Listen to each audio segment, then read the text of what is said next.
Hello दोस्तों, नमस्कार। जैसा कि अभी हमारी एक स्क्रिप्ट है, ईटीएफ है, निप्पॉन निफ्टी आईटी ईटीएफ है, आईटी 20 के नाम से है। इसको हमने 128 क्वांटिटी बाई की थी ₹45.90 के प्राइस में, और अभी इसका जो लाइव प्राइस चल रहा है वो ₹40 के आसपास चल रहा है, और 12 से 13% के आसपास का इसमें हमको लॉस दिखाई दे रहा है। तो जैसे कि हम हमेशा बताते हैं कि हम जो बाय करते हैं एवरेज विधि के माध्यम से करते हैं, ये हमारी पहली बाइंग है। नॉर्मल हमको 8% की गिरावट या 9% की गिरावट पे, ईटीएफ की बात कर रहा हूँ मैं, अगर स्टॉक होता तो 12-13% की गिरावट पे हम लोग सेकंड बाइंग करते हैं, लेकिन ये ईटीएफ है, इसको 8-9% के आसपास हम दूसरी बाइंग कर लेते हैं। चूँकि यहाँ पर हम देख नहीं पाए, और अभी जब देख रहे हैं तो हमने देखा कि 12% की गिरावट है, तो 13% के आसपास की गिरावट है। तो आज हम इसमें एक दूसरी बाइंग करेंगे, दूसरे अकाउंट में करेंगे, ताकि ट्रेस करने में थोड़ी सी सहूलियत हो जाए। तो चलिए, हम एक दूसरे अकाउंट को ओपन कर रखा है मैंने, इसको लॉगिन कर लेते हैं हम। तो दोस्तों, हमने अपने अलाइज ब्लू के अकाउंट को ओपन कर लिया है, जहाँ पर हम अपना जो IT20 का ETF है इसको हम बाय करेंगे।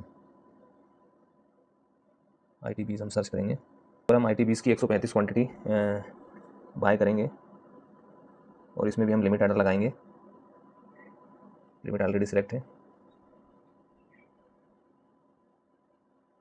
और लॉन्ग टर्म के लिए है, जिसे यहाँ पे देख पाएंगे आप। और इसका हम ऑर्डर इसको हम बाय कर लेंगे।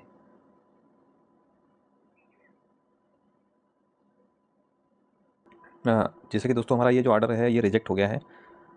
इसका जो कारण है कि हमारा जो फंड है वो बता रहा है कि कुछ कम है इस ऑर्डर को इस IT20 को बाय करने के लिए। क्योंकि हमारे फंड अगर हम चेक करेंगे तो हमारे फंड में, जैसे कि देख पाएंगे आप, तो फंड तो हमारे पास है 22,000 समथिंग हमारा फंड है, लेकिन कैश बैलेंस जो बता रहा है वो 4,800 का बता रहा है। वो इसलिए बता रहा है क्योंकि हमने आज 2 स्क्रिप्ट को सेल किया है। ये यहाँ पर आप देखेंगे तो हमने 2 स्क्रिप्ट को सेल किया है, बैंक IETF को और ब्रिटानिया को। तो सेल करके कुछ पैसा जो होता है वो इमीडिएट आ जाता है हमारे अकाउंट में, और कुछ पैसा जो होता है उसको क्लियर होने में टाइम लगता है। तो जैसा कि अभी हम अपने फंड अकाउंट में चेक कर रहे हैं तो 22,000 का बैलेंस तो दिखा रहा है, लेकिन अभी हम केवल खरीदारी जो कर सकते हैं वो केवल 4,800 की ही कर सकते हैं। इसलिए हमारा जो फंड है वो अभी वो इनसफिशिएंट बता के हमारी जो बाय स्क्रिप्ट थी उसको उसने रिजेक्ट कर दिया है। तो चूँकि अब हम इसमें ऐड नहीं करेंगे फंड, क्योंकि ऑलरेडी इसमें पैसा रखा हुआ है, तो इस स्क्रिप्ट को जो भी हमने IT20 को हमको बाय करना था आज, लेकिन आज इसको हम आज बाय नहीं करेंगे, इसको हम कल कर लेंगे। हालाँकि हम चाहें तो इतने ही अमाउंट का बाय कर सकते हैं, 4,800 का, बाकी कल कर लेंगे।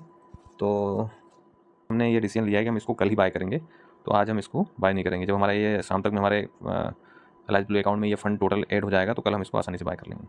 तो जैसा भी कल हम बाय करते हैं तो दोबारा से आपको जानकारी शेयर करेंगे। थैंक यू सो मच दोस्तों।